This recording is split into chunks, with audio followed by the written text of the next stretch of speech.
Hi guys, good afternoon. I hope everyone's doing well.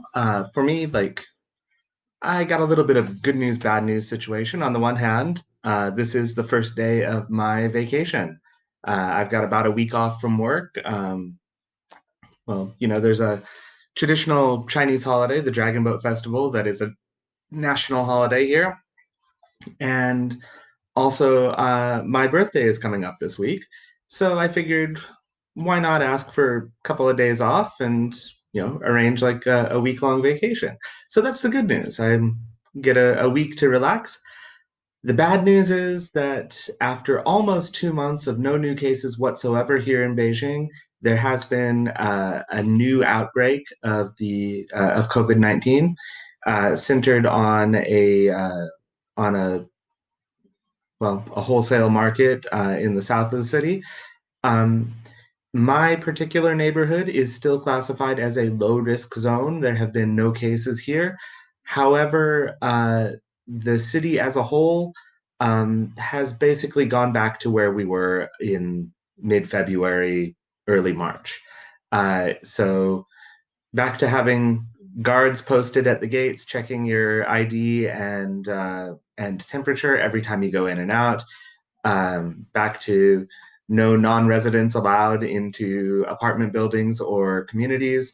Back to all schools shut down.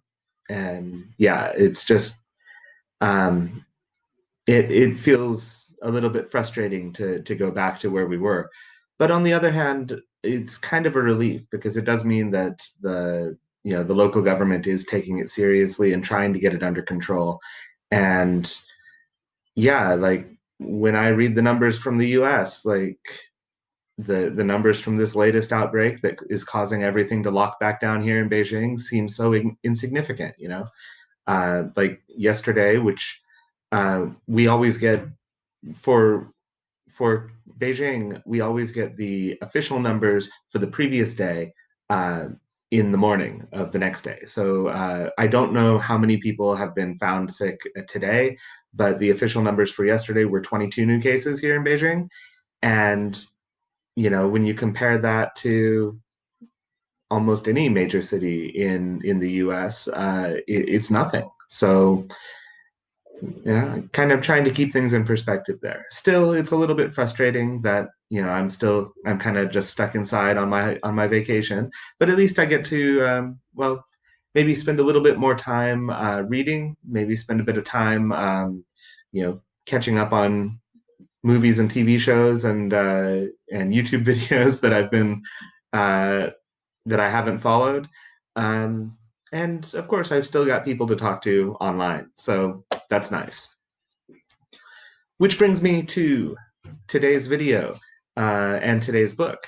This one is a really interesting one and one that I I highly doubt that I am ever going to see another copy of, and probably most of you guys are not going to see a copy unless you travel to this country. So this is it's titled Some Short Stories from Mongolia.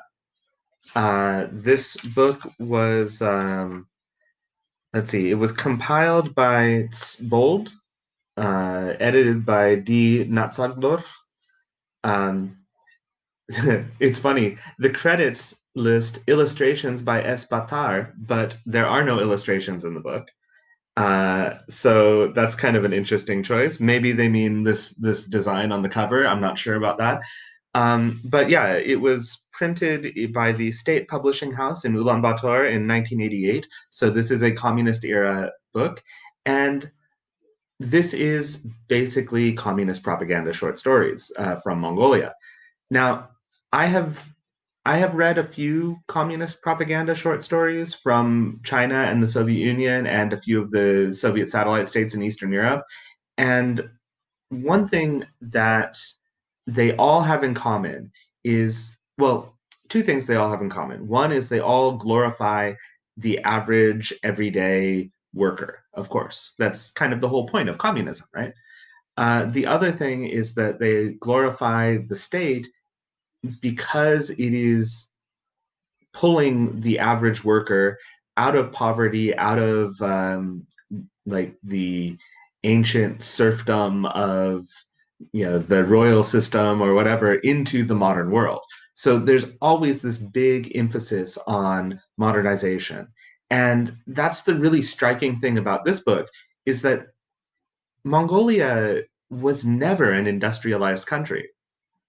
Like even today, uh, there is mining, there is some light industry in Mongolia, but even today, the economy is based on agriculture. It's based on herding because, well, up to now, like almost half the population are nomadic herders. And back then in the 1980s, it was even higher.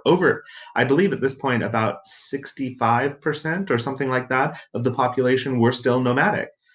So the question then is, how do you how do you how do you make a communist propaganda story about modernization and industrialization in a completely non-industrial society? If you want to glorify the worker, but the worker is a guy by himself off on a horse somewhere, herding his own herd of sheep. Now, that's not really a problem if you're taking a non-ideological stance towards it, or if you are taking an ideological stance, like if you're trying to promote Mongolian nationalism or something like that. It's not an issue because that the idea of the lone herdsman caring for his family and pulling his gur behind him as he follows the herds, that kind of romantic vision of traditional Mongolian nomadic life, it's a core part of Mongolian nationalism. But, you know, this is communist propaganda. This is supposed to be about pulling the worker into the modern industrial age.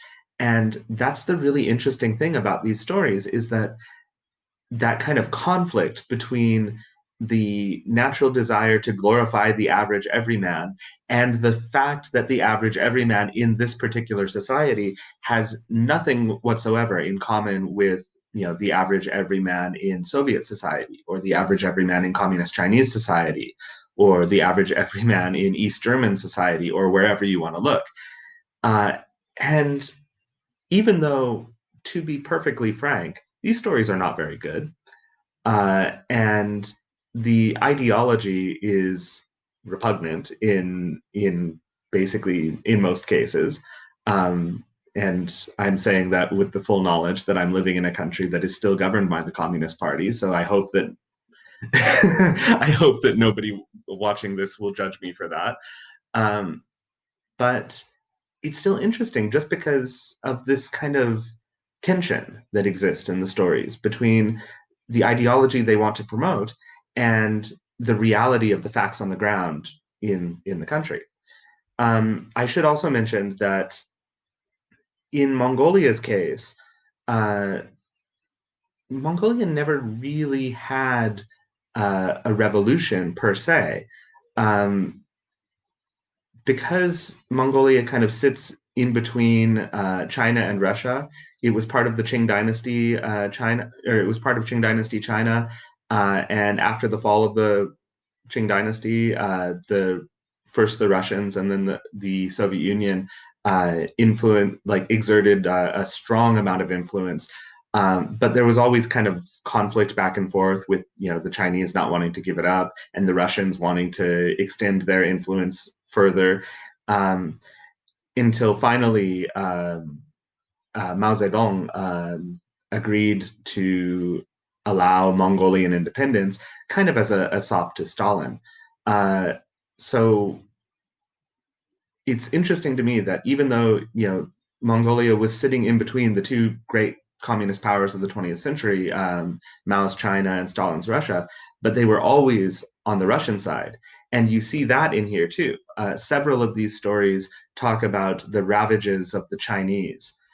And, in 1988, that sounds a little strange for a country that probably would have benefited from trade with China.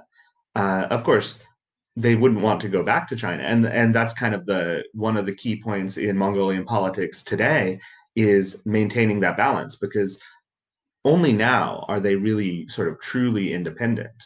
They were on paper independent throughout the Cold War, but they were very much dominated by Russia, or by the Soviet Union, excuse me.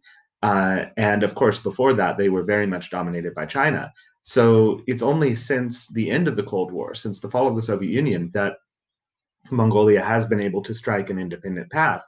And they are, as a very, well, small in terms of population nation. I think there's only about 3 million people there, sandwiched between two great powers. They have to do a lot of balancing, and you can kind of see that a little bit here, um, in terms of the way that China and Russia are represented in these books. Russia is always the great friend, the great ally. There are several stories in here that play up Mongolian involvement in World War II, which in real history was almost non-existent.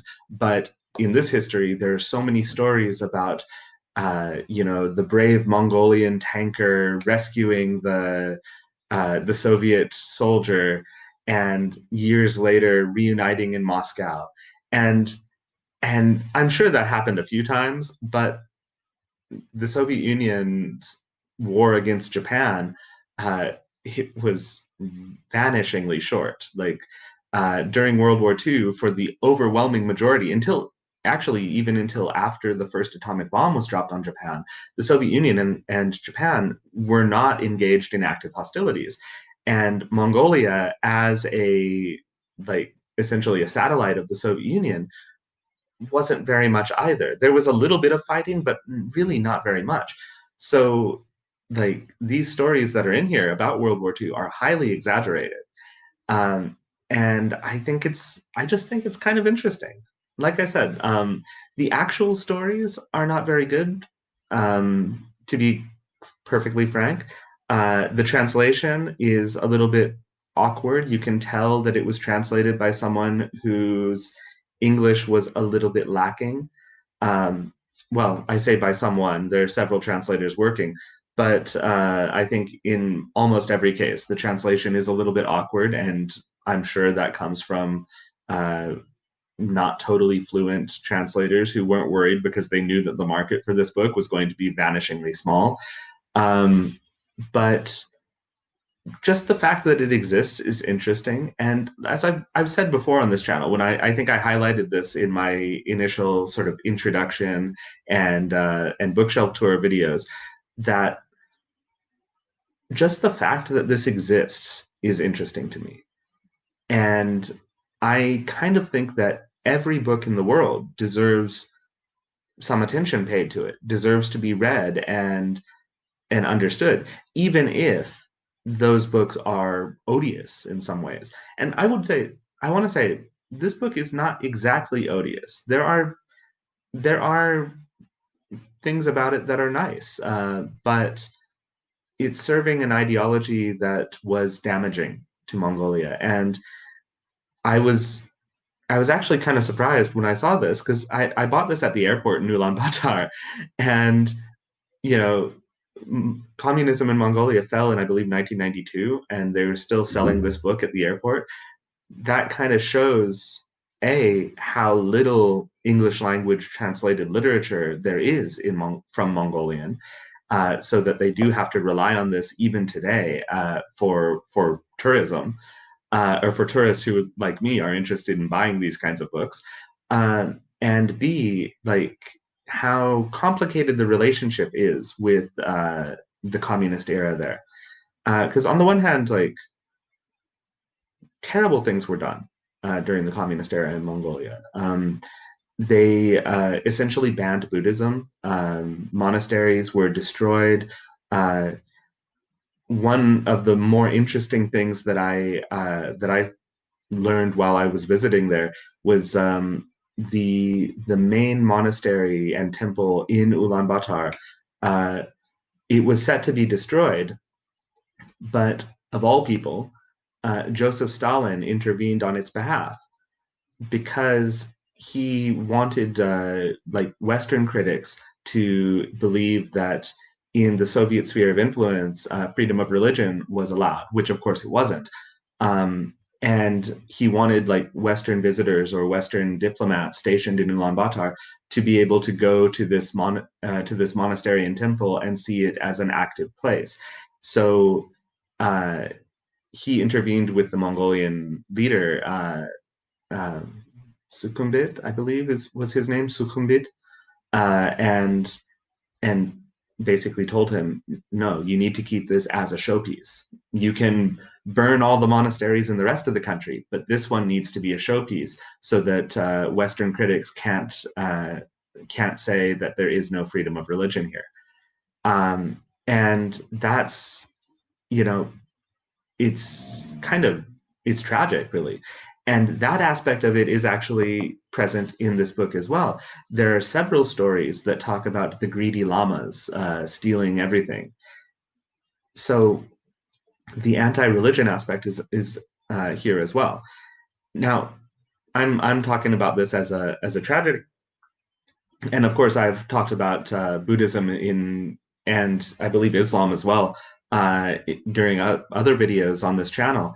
I want to make it very clear that I am not personally religious, but I don't know, like religion is such a core part of the human experience that anytime I hear about um, a church or a mosque or a temple or a synagogue being destroyed or closed or something like that, it kind of hurts me to hear it, even though I personally would probably never go there to pray because I don't have any religion of my own.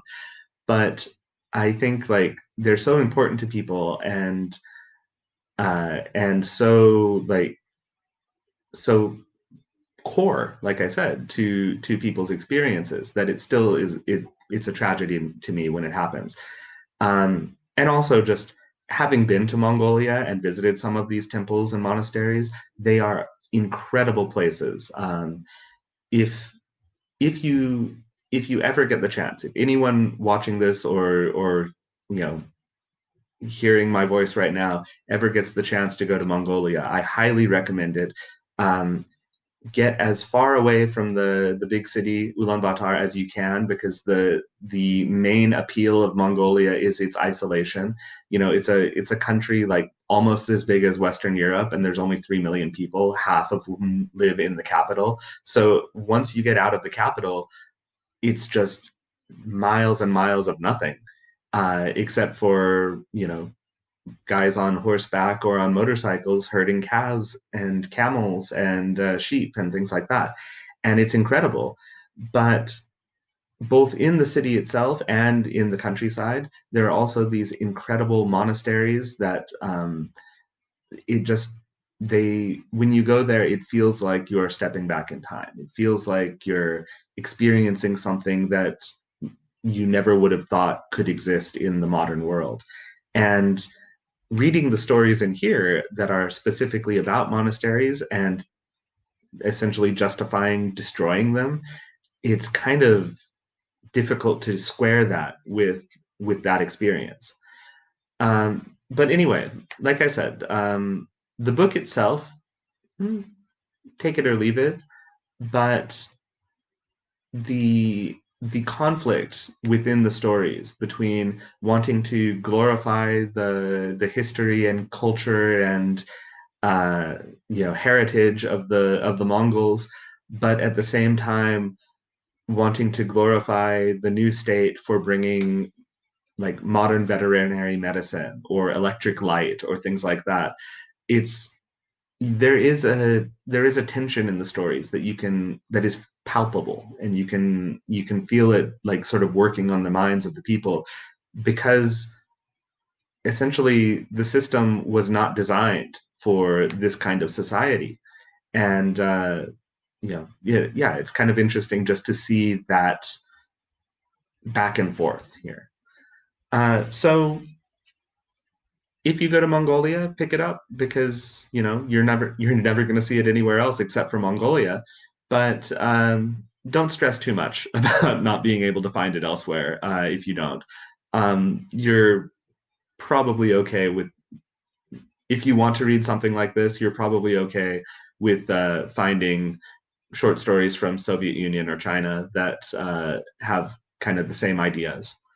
And if you look at China, you might even be able to find short stories that have the same internal tension, because of course, uh, the independent country of Mongolia is also called Outer Mongolia, and Inner Mongolia is part of China. And oddly enough, there are actually more Mongols in Inner Mongolia than there are in independent Mongolia. So I'm sure that there are books similar to this that might even be better written. I know there's one particular novel called Wolf Totem that I haven't read, but it got a fair amount of good press, and it is about life in Chinese Inner Mongolia. And just judging from the fact that it got a fair amount of good press in the Western world and it was turned into a movie, I'm guessing it's probably better than most of these stories, but it probably also has a lot of similar themes. So maybe check out Wolf Totem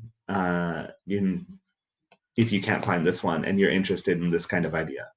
Anyway, thank you for hanging out and listening to me talk. I just have my fingers crossed that this new outbreak here in Beijing is going to be managed soon, because I was getting used to being able to order food directly to my door instead of having to go out to the gate of my apartment complex. And I was getting used to walking in the park and going out to restaurants and having lunch with friends. And I don't know. It just feels awful going backwards in time, back to what it was like in early February. Um, anyway, thank you. Have a good afternoon. See you next time.